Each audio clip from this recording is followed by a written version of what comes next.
This story is about kindergarten, one of my favorite incidences that ever taken place. I believe the year was 1991, and we were in music class, and we were just all screwing around.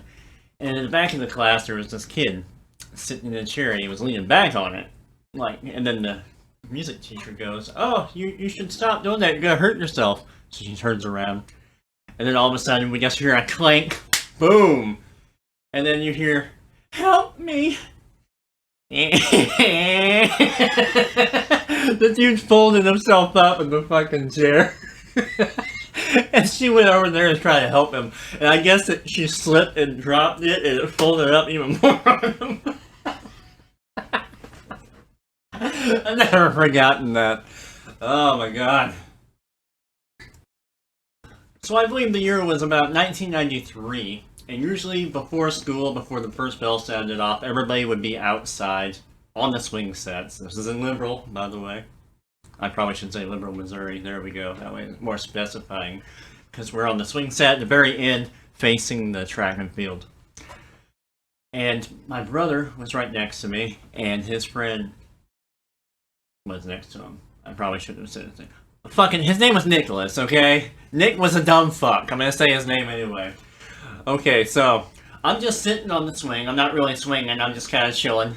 And him and my brother are swinging as high as they can fucking possibly go. And then Nick looks over at my brother and he goes, "I bet you I can get higher." And then my brother's like, "Yeah, I'll help you." So he gets off the swing. And I'm staring at this, watching this unfold because I know there's some kind of magic that's going to happen.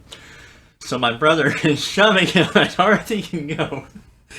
And then he finally does it, and it was like almost completely fucking parallel to the swing set. And then I see one of the chains come unlatched, and it like slingshotted this motherfucker, and he landed into those little what they the fucking wood chips like that the hamsters use. I guess that was our playground. And like, his scream is the stuff of nightmares because I never heard another human being make that noise again. He was like, "Gah!"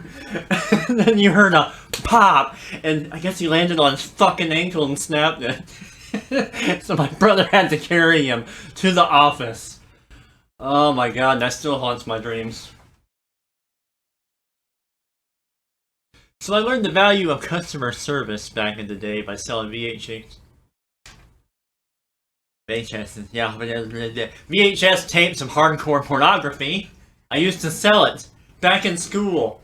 2004, 2005, and a little bit of 2002. Somewhere in there. Liberal high school. I was the guy to speak to. If you were looking for something, you came to me, and I had 6 hours I can give you for $20. And I was only 16 at the time, so I felt like I was fucking rich. Like, I had $100 just by selling these tapes, and then I was like, dude, I'm gonna get me so many fucking cigars and Powerade. It was insane. I guess back in the day, what you can do is they would have these smart cards, right? And this is the days of LimeWire. And you can put a smart card into your satellite and get absolutely everything off of it. And I would hand, like, blank VHS tapes to a friend of mine and said, "Hey, here, record me some naughties and I'll make copies of it and sell it." And so we did. And I did that for a good while.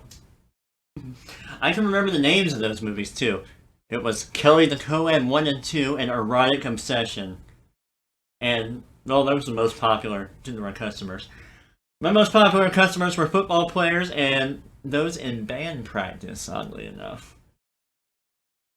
So one day, one of the guys I sold it to, he had this backpack and he was at football practice. And apparently one of his teammates seen it in there and they're like, "Oh gee, I wonder what's on this tape." And you know how they usually have like a VCR TV, all that entertainment center hanging out in the coach's room. They just start playing the tape and then the coach walks in. You know how it goes. And then like 3 different guys were blaming them on one another. And there was one particular guy sitting at the lunch table saying, "It's not mine!" I'm telling you, it's not mine. It's not one of mine. I've never seen that tape before. So I concocted a plan to break into the principal's office during my graduation to retrieve said tape. But the tape wasn't in there on that day of the reckoning. On one particular occasion, I sold it to my friend Payne, and he wanted to sample it, and I guess his bedroom was in the sunroom. So he puts it into his VCR out there, and he has it blasting loud as fuck. And my brother and him are talking shit, saying fucked up things while it's going on.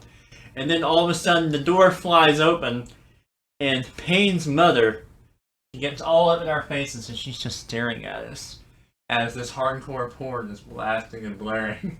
And then she just asks, "Which one of you said grandma fuckers?"